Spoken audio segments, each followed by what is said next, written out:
YV Subbareddy గారు, బొమ్మన కరుణాకర్ రెడ్డి గారు, ధర్మారెడ్డి గారు. మరి వీళ్ళ ముగ్గురు యొక్క ప్రధానమైనటువంటి పాత్ర వీళ్ళ మీదే వస్తుంది. మరి ఇప్పుడు సిబిఐ ఎంక్వైరీ అంటున్నారు, లేదా న్యాయమూర్తితో విచారణ అంటున్నారు. మరి ఈ విచారణలో గనక తేలితే ఏంటి పరిస్థితి?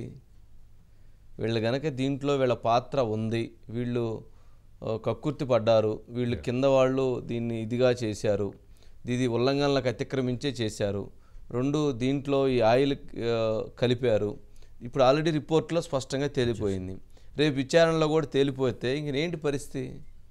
అంటే అంటే ప్రతి అంశంలో ఆ రకమైనటువంటి దీని శ్రీకారం చుట్టారు. కఠినమైన శిక్షలు అనేది అమలు చేయాలి సార్.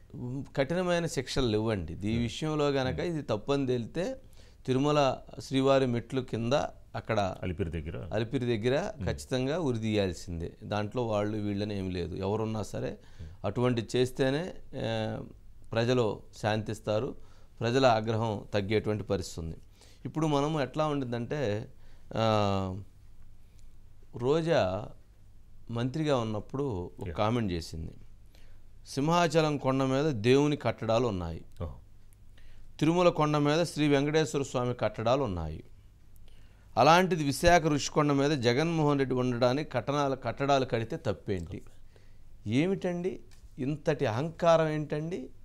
ఇంతటి బాధ్యతారాహిత్యమైనటువంటి మాటలు ఏంటండి? అసలు ప్రజలు ఉన్నారు, ప్రజలు ఏమన్నా అనుకుంటారు, దీనికి సంబంధించినటువంటి భగవంతుడు ఉన్నారు అనేటువంటిది కొంచెం కాదు కొంచెం అన్నా ఉందా?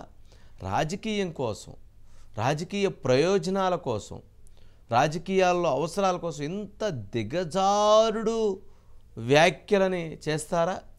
ఒకసారి ఆ రోజా బయట తీసుకోండి. అంటే వారన్న మాట అంటే సింహాచలం కొండ మీద దేవుడితో, వెంకటేశ్వర స్వామి దేవుడితో ఈమె ఎవరిని, జగన్మోహన్ రెడ్డి గారిని పోల్చిందండి. అంటే ఏంటి? ఇప్పుడు ఈసారి ఎమ్మెల్యే టికెట్ ఇస్తాడనా, లేకపోతే మంత్రి పదవి కొనసాగిస్తాడనా, లేకపోతే ఇంకా ఏంటి? అంతే కదా, అంతకంటే ఉండదు కదా. ఒకసారి బయట ప్లే చేయండి, మనం చెప్పడం ఎందుకు మన నోటితోటి. కొండ మీద కడుతున్నారు, ఇది నేరం ఘోరం అని నువ్వు అనొచ్చు. నిన్న మాటలు బట్టి నేను అర్థం చేసుకోగలను. సో రిషికొండ మీద కట్టడమే నీ బాధ అయితే, కొండల మీద కడితే పర్యావరణం ధ్వంసం అయిపోతుంది అనుకుంటే, నువ్వు మార్నింగ్ వెళ్ళిన సింహాచలం కొండ మీద ఉంది టెంపుల్, అక్కడ కట్టడాలు ఉన్నాయి, వాటికి వెళ్ళడానికి రోడ్లు వేసాం. తిరుమల మన కలియుగ దైవం వెంకటేశ్వర స్వామిని చూడాలంటే కొండల మధ్యలోనే రోడ్లు వేశారు. అదే కొండల మీద అందరూ ఉండటానికి గెస్ట్ హౌస్లు కట్టారు, షాపులు కట్టారు, డెవలప్మెంట్ జరుగుతుంది. అలాగే శ్రీశైలం వెళ్ళాలంటే అక్కడ బిల్డింగ్లు ఉన్నాయి, అక్కడ హోటల్స్ ఉన్నాయి, అక్కడ రోడ్లు ఉన్నాయి, కొండ మీద కడుతున్నారు. అధికార అహంకారం అంటే వారి ఉద్దేశం అంటే అక్కడ జరుగుతుంది, ఇక్కడ కూడా ఎట్లా అండి? అసలు దానికి దీనికి సంబంధం ఏంటి? అసలు ఏ రకమైనటువంటి మెసేజ్ ఇస్తున్నట్లు? ఏదైనా కానీ ఇవన్నీ నేరాలండి, ఇవన్నీ ఘోరాలు. ఇట్లాంటి ఘోరాలు నేరాలు చేసి పాపం 11 స్థానాలకు వచ్చారు, కానీ ఇంకా కూడా వాటిని సమర్థించుకునే విధంగా తప్పును సరిదిద్దుకోవడానికి సిద్ధపడకపోవటం అనేటువంటిది ఇంకా బాధాకరమైనటువంటి అంశంగానే